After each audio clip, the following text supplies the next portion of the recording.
अच्छा देखिए स्टूडेंट्स, अब मैं आप लोगों को कैपेसिटेंस और पैरेलल प्लेट कैपेसिटर के बारे में बता रहा हूँ। ठीक है, ये क्या है? ये एक पैरेलल प्लेट कैपेसिटर है। अब इसमें देखिए, पैरेलल प्लेट कैपेसिटर कहने का मतलब क्या होता है। कैपेसिटर तो मैंने बताया था कि कहाँ कहाँ यूज है, ये समझ में आ रही है बात। कैपेसिटर का यूज जो है वो इलेक्ट्रॉनिक सर्किट्स जैसे कि टेलीविज़न, रेडियो, टेप रिकॉर्ड, हर जगह जहाँ पर एनर्जी स्टोर करने की बात आती है वहाँ पर कैपेसिटर जो है वो स्टोर होकर के रहता है। ठीक है ना, कैपेसिटर जो है सो चार्ज को स्टोर करता है। अच्छा, यहाँ पर दूसरी बात ये है कि इसकी कैपेसिटी कितनी है, कैपेसिटेंस कितना है, ये हम लोग अभी कैलकुलेट करेंगे। ठीक है, तो ये पैरेलल प्लेट कैपेसिटर है। पैरेलल प्लेट मतलब ये प्लेट जैसा है, जैसे प्लेट समझ में आ रही है बात। जैसे मान लीजिए ये प्लेट है, ठीक है, ये पॉजिटिव चार्ज का प्लेट हो गया, ये निगेटिव चार्ज का प्लेट है। इस तरह से प्लेट है, दोनों के बीच में डिस्टेंस है समथिंग। ठीक है, तो अब देखिए, ये जो पैरेलल प्लेट कैपेसिटर है जिसके बीच का डिस्टेंस डी है, अब इसमें हमने वोल्टेज अप्लाई किया। ठीक है ना, वोल्टेज मतलब समझ में आ रही बात। यहाँ से हमने एक पॉजिटिव टर्मिनल को कनेक्ट कर दिया, ठीक है, और यहाँ से हमने एक निगेटिव टर्मिनल को कनेक्ट कर दिया। इस तरह से हम लोग वोल्टेज को अप्लाई कर रहे हैं। ठीक है ना, वोल्टेज यहाँ से कैपेसिटर में अप्लाई कर रहे हैं। तो जब वोल्टेज अप्लाई करते हैं तो इसके बीच में इलेक्ट्रिक फील्ड सेटअप हो जाता है। ठीक है, इलेक्ट्रिक फील्ड कैसे जानते हैं? पॉजिटिव से निगेटिव की तरफ को जाती है ऐसे। तो अब देखो, इलेक्ट्रिक फील्ड हम लोग कैलकुलेट करेंगे कि इलेक्ट्रिक फील्ड, जैसे कि हम लोग मान लीजिए ये ए एरिया है, ये बी है, ये सी है। तो यदि आउटसाइड की बात करें तो आउटसाइड में ये पॉजिटिव चार्ज है, तो यहाँ पर इलेक्ट्रिक फील्ड बाहर की तरफ को जाएगी, है ना। और निगेटिव फील्ड जो है वो अंदर की तरफ को आ रही है, मतलब निगेटिव फील्ड इसके अपोजिट डायरेक्शन में जाएगी, जिधर पॉजिटिव है उधर।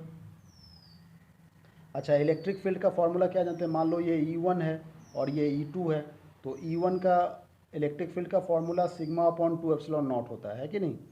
अच्छा, ये पॉजिटिव में हो गया क्योंकि लेफ्ट हैंड साइड में है तो, और दूसरा अपोजिट साइड में है। E2 क्या है? अपोजिट साइड में है, सिग्मा अपॉन 2 एप्सिलॉन नॉट। अब ये दोनों इक्वल एंड अपोजिट है, मतलब एक प्लस है एक माइनस है, तो ये दोनों आपस में कैंसिल आउट हो जाएंगे। कैंसिल आउट होकर के यहाँ पर नेट इलेक्ट्रिक फील्ड की बात करें तो वो क्या हो जाएगा? जीरो हो जाएगा। ठीक है, ये बात को समझ में आ रही है तुम्हें? ठीक उसी तरीके से यदि हम लोग यहाँ पे बात करें तो ये पॉजिटिव चार्ज है, तो इधर इलेक्ट्रिक फील्ड कैसे जाएगा? बाहर की तरफ को जाएगा, E1। और ये निगेटिव चार्ज है, तो इलेक्ट्रिक फील्ड इसके अपोजिट डायरेक्शन में जाएगा, अंदर की तरफ को। तो यहाँ भी ठीक उसी तरीके से कैंसिल आउट हो जाएगा और नेट इलेक्ट्रिक फील्ड की वैल्यू जो है वो जीरो हो जाएगी, क्योंकि E1 और E2 दोनों आपस में कैंसिल आउट कर दे रहे हैं, दोनों की सेम वैल्यू है। ठीक है ना। लेकिन अब सेंटर की बात करें, सेंटर मतलब ये नहीं कि बीच में ही होना चाहिए। ठीक है ना, कहीं भी हो सकता है ये। मान लो हमने यहाँ पर लिया एक पॉइंट, बी पॉइंट, तो इलेक्ट्रिक फील्ड ये पॉजिटिव चार्ज है, ये इधर कैसे जाएगा? दूर के तरफ को जाएगा। ये नेगेटिव चार्ज है तो इलेक्ट्रिक फील्ड इधर ही को ही जाएगा, E1 और E2। अब इन दोनों को हमने प्लस कर दिया। प्लस कर दिया तो यहाँ पर electric field, net electric field की बात करें तो कितना हो जाएगा? नेट इलेक्ट्रिक फील्ड, ये दोनों प्लस हो जाएगा। प्लस होकर के इतना तो पता ही है कि 2 से 2 कैंसिल आउट होकर के, और यहाँ पर sigma upon 2 epsilon not plus sigma upon 2 epsilon not, इन दोनों को जोड़ेंगे तो सिग्मा अपॉन एप्सिलॉन नॉट हो जाएगा। ठीक है ना, तो ये हमारा नेट इलेक्ट्रिक फील्ड यहाँ पर निकल करके आ रहा है। तो ये नेट इलेक्ट्रिक फील्ड है। अब हम लोग इसको कैलकुलेट कर सकते हैं, इसे सॉल्व कर सकते हैं आगे की तरफ को। देखिए कैसे सॉल्व कर रहे हैं। जैसे इलेक्ट्रिक फील्ड का फॉर्मूला हम लोग क्या जानते हैं? dV/dr माइनस dV/dr, ये याद आ रहा है आपको? इलेक्ट्रिक फील्ड का फॉर्मूला, ये electric field equal to minus dV/dr, यही तो होता था। माइनस साइन तो ये डायरेक्शन के लिए है कि घटने बढ़ने के लिए है कि जब, ठीक है ना। तो अब यहाँ पर जितना दूर हम जाएंगे उतना इलेक्ट्रिक फील्ड कम होता जाएगा, ये इसलिए माइनस साइन है यहाँ पर। तो सिंपल, इसको सिंपल याद रखने के लिए हम लोग क्या लिख सकते हैं? E=V अपॉन, ये डिस्टेंस है, ये R क्या है? Distance, radius. तो यहाँ पर D, इन दोनों के बीच का जो डिस्टेंस है वो हमने लिखा। ठीक है, तो ये आपको समझ में आ रही होगी बात। अब यहाँ पर हम लोग वेलोसिटी इक्वल, सॉरी मतलब voltage, voltage equal to E × D हो जाएगा। ठीक है, इसका नाम दे दीजिए इक्वेशन 1। ठीक, यहाँ तक समझ में आ रही बात। अब इसके बाद इलेक्ट्रिक फील्ड का जो एक्सप्रेशन हमें निकला है यहाँ पर, नेक्स्ट लाइन में हम लोग लिख सकते हैं इलेक्ट्रिक फील्ड का expression E net equal to sigma upon epsilon naught है। ठीक है, और सिग्मा, सिग्मा की वैल्यू हम लोग क्या जानते हैं? Charge upon area. ये तो चार्ज डेंसिटी, मतलब ये चार्ज डेंसिटी है तो चार्ज अपॉन एरिया ही तो हो जाएगा। अब सिग्मा के जगह पर हम लोग ये वाला वैल्यूज़ को पुट कर सकते हैं। तो सिग्मा के जगह पर ये वैल्यूज़ यदि पुट कर देंगे तो Q upon Q upon epsilon not into A हो जाएगा, है कि नहीं? यही तो होगा, Q upon epsilon not into A. अब यहाँ पर जो इलेक्ट्रिक फील्ड, ये जो इलेक्ट्रिक फील्ड है ये भी नेट इलेक्ट्रिक फील्ड ही है, टोटल इलेक्ट्रिक फील्ड जिसकी बात कर रहे हैं, तो इसकी वैल्यू हम लोग यहाँ पे पुट कर देंगे, ठीक है ना। तो यहाँ पर नेक्स्ट एक्सप्रेशन में क्या आ जाएगा, ये वोल्टेज, सॉरी वोल्टेज जो है ये यहाँ पे हम लोग लिख सकते हैं voltage equal to charge upon epsilon not into A, ठीक है, इंटू डी, ठीक। मतलब इसकी वैल्यू जो है वो हमने ये फर्स्ट इक्वेशन में पुट कर दिया। यहाँ पर लिख सकते हैं putting the value of E net in equation first, ठीक है ना। ये इक्वेशन फर्स्ट में पुट करके हमारा ये एक्सप्रेशन निकल करके आ रहा है। अब हम लोग कैपेसिटेंस की बात करें कि कैपेसिटेंस का फॉर्मूला क्या होता है, तो वो भी हम लोग लिख सकते हैं कि कैपेसिटेंस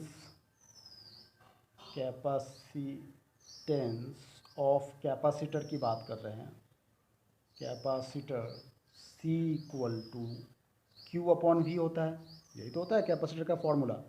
अब ये कैपेसिटर का फॉर्मूला, यहाँ पर हम लोग वोल्टेज की वैल्यू को पुट करेंगे, ठीक है ना। ये भी V है, ये भी V है, तो हम लोग क्या लिख सकते हैं नेक्स्ट लाइन में, चार्ज अपॉन ये जो वैल्यूज है, मतलब पूरा वोल्टेज की वैल्यू को यहाँ पे पुट कर देंगे, तो ये QD upon epsilon not into A ऐसे लिख सकते हैं, ठीक है।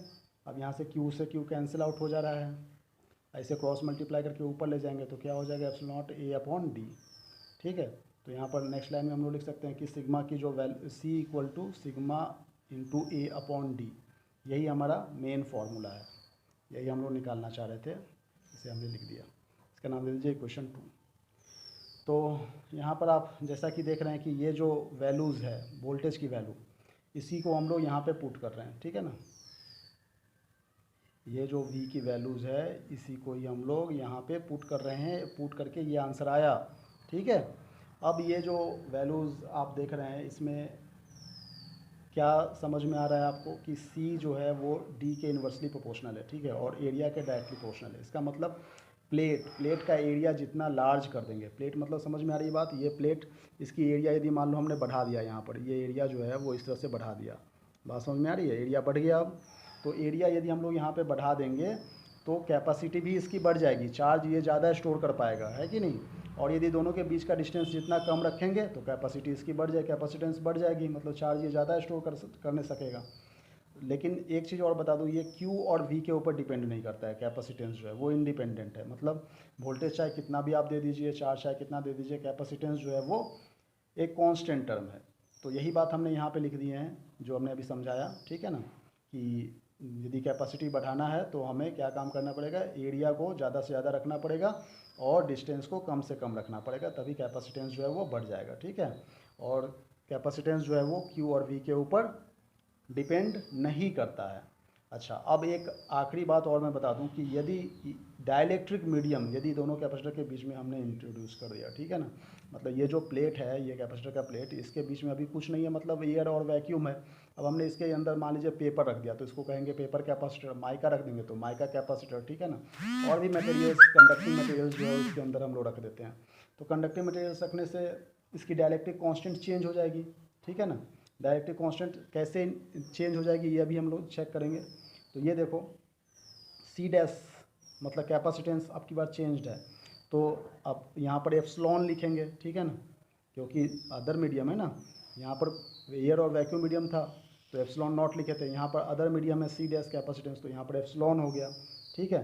तो अब यहाँ पर देखिए, जैसा कि हम लोग जानते हैं कि epsilon upon epsilon naught equal to K होता है, ये फॉर्मूला है डायलेक्ट्रिक कांस्टेंट का, ठीक है ना। क्रॉस मल्टीप्लाई करेंगे तो ये एप्सिलॉन के जगह पर हम लोग K इंटू एप्सिलॉन नॉट भी लिख सकते हैं, तो K epsilon not A upon D, ठीक है। अब ये epsilon not A upon D को क्या कहते हैं, C कहते हैं, कैपेसिटेंस, है कि नहीं। तो हम लोग यहाँ पर लिख सकते हैं K इंटू C। तो इसका मतलब देखिए एक और फार्मूला हमारा निकल करके आ रहा है कि K equal to C dash upon C, ये क्रॉस मल्टीप्लाई कर देंगे यहाँ पर डायरेक्ट, ये फार्मूला निकल करके आ गया, है कि नहीं। तो ये जो एक फार्मूला निकल करके आया, इसमें क्या कहना चाह रहा है कि यदि कैपेसिटी मतलब डायलेक्ट्रिक कांस्टेंट K की वैल्यू को बढ़ा दी जाए तो कैपेसिटेंस भी बढ़ जाएगा। इसका मतलब ये है since K is greater than 1, मतलब 1 किसकी होती है, एयर और वैक्यूम मीडियम की, यदि हम लोग यहाँ पर दूसरा मीडियम रख दें तो मतलब डाइलेक्ट्रिक कांस्टेंट की वैल्यू बढ़ जाएगी, डाइलेक्ट्रिक कांस्टेंट की वैल्यू बढ़ेगी तो इसकी कैपेसिटेंस भी बढ़ जाएगी, है कि नहीं। देखो यहाँ पर ये के से मल्टीप्लाई करना पड़ेगा ना, जैसे मान लो हमने पेपर कैपेसिटर रख दिया वैक्यूम के जगह पर, तो पेपर से मल्टीप्लाई हो गया मतलब इसकी कैपेसिटेंस बढ़ गई। तो वैक्यूम में कैपेसिटेंस जो है वो सबसे कम होती है, मतलब के की वैल्यू 1 होती है। अदरवाइज़ यहाँ पर पेपर रख दे, माइका रख दे, कुछ भी रख दे, अदर कंडक्टिंग मीडियम रख दे, तो इसकी कैपेसिटेंस ऑटोमेटिकली इंक्रीज हो जाएगी, ठीक है ना। इसलिए यहाँ पर लिखेंगे C dash is greater than C. इसका मतलब क्या है कि कैपेसिटेंस जो है वो इंक्रीज हो जा रही है, ठीक है। तो यही बात यहाँ पर कि dielectric medium of a dielectric constant K is introduce between the capacitor then capacitance will be increase. ये बात समझ में आ रही है। यहाँ पर हम लोग लिख सकते हैं कि capacitance will B increases. Thank you very much.